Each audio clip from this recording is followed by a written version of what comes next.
Alors, j'ai choisi de proposer un programme sur le sommeil. Je pense que c'est la première chose que j'ai retrouvée grâce à la sophrologie. Je pense que c'est vraiment pour ça que j'ai choisi le sommeil et il fallait que je le partage. Si j'avais quelque chose à partager, c'est ce gain-là, la capacité qu'on peut avoir à retrouver un sommeil qui a été complètement chaotique pendant un moment.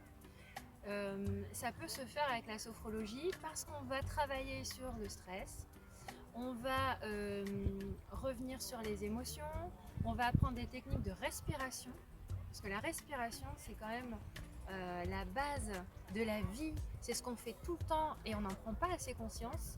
Et quand on apprend à prendre conscience de sa respiration, en fait on apprend à détendre son corps et en fait le corps il attend que ça, de se détendre alors qu'on est toujours en train de l'empêcher finalement de se ressourcer, de se régénérer. Donc voilà, le sommeil c'était important pour moi. Et pour aller un peu plus loin, j'avais envie aussi de vous proposer d'aller vers les choses qui sont un peu plus inconscientes, un peu plus sous-jacentes.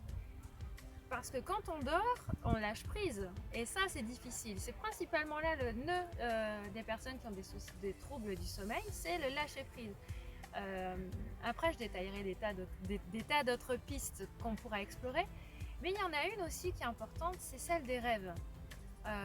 Lâcher prise et se donner le temps de rêver, le temps de laisser l'inconscient aussi faire son œuvre, c'est quelque chose qu'on n'a pas toujours envie de faire ou on a peur des mauvais rêves, des cauchemars, on peut avoir des insomnies, tout un tas de choses qui sont en fait un travail inconscient qui se fait dans le corps, à travers les émotions, dans le cerveau. Et donc la sophrologie, ça permet d'apaiser tout ça et de prendre la main réellement sur ses capacités de dormir, de se réveiller, d'être en forme, de se régénérer, etc. On peut se sentir complètement en forme après une séance de sophrologie qui a duré 30 minutes, 45 minutes, comme si on avait presque dormi une nuit. Et ça, c'est quelque chose qui s'apprend petit à petit en s'entraînant. Et sans médicaments, c'est sûr. C'est ça qui compte pour moi, c'était que ça se fasse sans médicaments, avec beaucoup de bienveillance envers ses émotions et ses ressentis. Donc quand on fait la paix avec son corps, on commence par ça. Ensuite, on diminue son stress. Ça, c'est hyper important parce que c'est la base et c'est ce qui va faire que tout découle, les troubles alimentaires, les troubles du sommeil, etc. Beaucoup de choses découlent du stress. Et au début, ça peut être un peu douloureux, un parcours, quand on décide de se lancer dans un parcours en sophrologie, parce qu'on se rend compte à quel point on s'est oublié.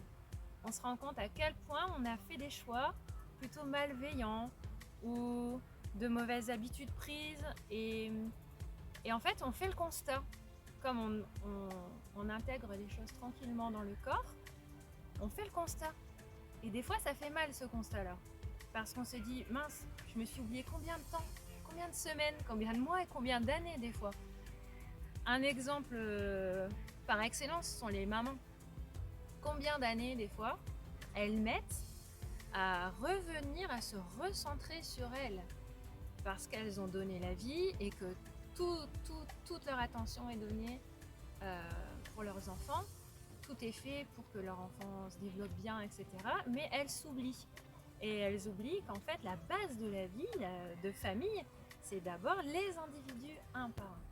Donc ça, c'est une prise de conscience qui se fait au départ et voilà, qui est assez émouvante, même à vivre en tant que sophrologue, parce que c'est comme révéler quelqu'un en fait. On révèle où il en est aujourd'hui, on l'aide à trouver ses solutions. Petit à petit, on apprend, on utilise des techniques qui vont aider le corps à se détendre, diminuer le stress, et à partir de là, on est capable de résoudre plein de problèmes qui sont liés au stress. On peut avoir des troubles de sommeil parce qu'on est stressé tellement longtemps, tellement souvent et tellement fort parfois qu'en fait, à la base, physiologiquement, on n'a pas de pathologie liée au sommeil. C'est ça en fait. Donc moi, ce sur quoi je vais agir, vous aider en tout cas à agir, c'est sur le stress qui est à la base de toutes ces petites ramifications qu'on a, qui en découlent et qui nous font vivre voilà, des choses difficiles. Alors qu'en fait, il faut aller à la base des choses, il faut aller au début. Et parfois, on doit remonter très loin. On se rend compte qu'on est des années stressé. Moi, c'est en faisant mes premières séances de sophro, je me suis rendu compte que dans mon corps, en fait, j'étais absolument pas l'ami de mon corps. Mon corps, c'était mon ennemi depuis des années et des années.